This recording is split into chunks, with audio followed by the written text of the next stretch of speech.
ലക്ഷ്യമെന്ന് പറയുമ്പോഴും ഇടത് സർക്കാർ തുടരുന്നത് ബാറുകളുടെ എണ്ണം കൂട്ടുന്ന മദ്യനയമാണെന്ന് വിമർശനം നേരത്തെ തന്നെ ഉയർന്നിരുന്നു. ഒന്നാം പിണറായി സർക്കാർ അധികാരമേൽക്കുമ്പോൾ 29 ബാറുകളാണ് സംസ്ഥാനത്തുണ്ടായിരുന്നത്. 8 വർഷത്തിനിടെ ഇത് 801 ഉയർന്നു. ഇപ്പോഴിത് ബിയറും വൈനും നിർമ്മിക്കുന്ന ബ്രൂവറി യൂണിറ്റുകളും വിദേശ മദ്യ നിർമ്മാണത്തിനുള്ള ഡിസ്റ്റിലറി യൂണിറ്റുകളും പാലക്കാട് കഞ്ചിക്കോട് സ്ഥാപിക്കാൻ സ്വകാര്യ മദ്യ കമ്പനിക്ക് അനുമതി നൽകിയിരിക്കുകയാണ് മന്ത്രിസഭാ യോഗം. സംസ്ഥാനത്ത് വീണ്ടും മദ്യം ഒഴുക്കാനുള്ള നീക്കത്തിന്റെ ഭാഗമായി മദ്യനയത്തിൽ വരുത്തിയ മാറ്റത്തിന് ചുവട് പിടിച്ചാണ് പുതിയ തീരുമാനം. ബ്രൂവറി യൂണിറ്റ് കൂടാതെ ethanol plant, multi feed distillation unit, Indian നിർമ്മിത വിദേശ മദ്യ bottling unit, malt spirit plant, brandy winery plant എന്നിവ ആരംഭിക്കുന്നത് ഒയാസിസ് കൊമേഴ്ഷ്യൽ പ്രൈവറ്റ് ലിമിറ്റഡ് എന്ന സ്ഥാപനത്തിനാണ് പ്രാരംഭാനുമതി നൽകിയത്. നിലവിലുള്ള മാർഗനിർദ്ദേശങ്ങളും നിബന്ധനകളും പാലിക്കണമെന്ന നിബന്ധനയോടെയാണ് സ്വകാര്യ സ്ഥാപനത്തിന് അനുമതി നൽകിയത്.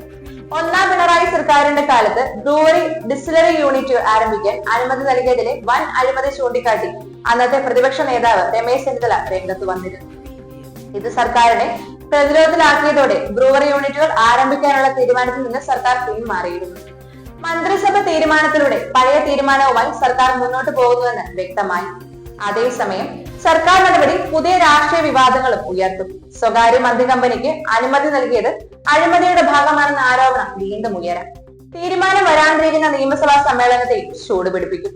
തീരുമാനത്തിനെതിരെ മത സാമുദായിക സംഘടനകളിൽ നിന്നുൾപ്പെടെ പ്രതിഷേധവും ഉണ്ടാവാം.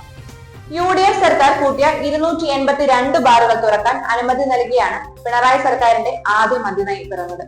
ലൈസൻസ് പുതുക്കൽ എന്ന വിഭാഗത്തിൽ ഉൾപ്പെടുത്തി ഇവയുടെ പിതൃത്വം ഏറ്റെടുക്കാതെ സർക്കാർ ഒഴിച്ചു. 3 സ്റ്റാറിലേക്ക് എത്തി ലൈസൻസ് നേടിയ ബിയർ വൈൻ പാർലറുകളെയും ലൈസൻസ് പുതുക്കലായി പരിഗണിച്ച് പുതിയ ബാറുകളുടെ കണക്കിൽ നിന്നും ഒഴിവാക്കി. ഇതിലൂടെ മാത്രം 442 ബാറുകൾ തുറന്നു. പുറമെ 200 ബാറുകൾ കൂടി അനുവദിച്ച് ഒന്നാം പിണറായി സർക്കാർ പടിയിറങ്ങുമ്പോൾ സംസ്ഥാനത്തെ ബാറുകളുടെ എണ്ണം 671 ഉയർന്നിരിക്കുന്നു.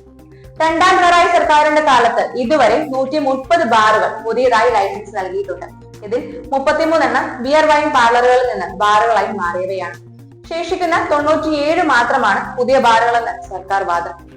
ബിയർ വൈൻ പാർലറുകൾ ബാർ ലൈസൻസ് നേടിയാൽ അത് സർക്കാരിന്റെ കണക്കിൽപ്പെടില്ല.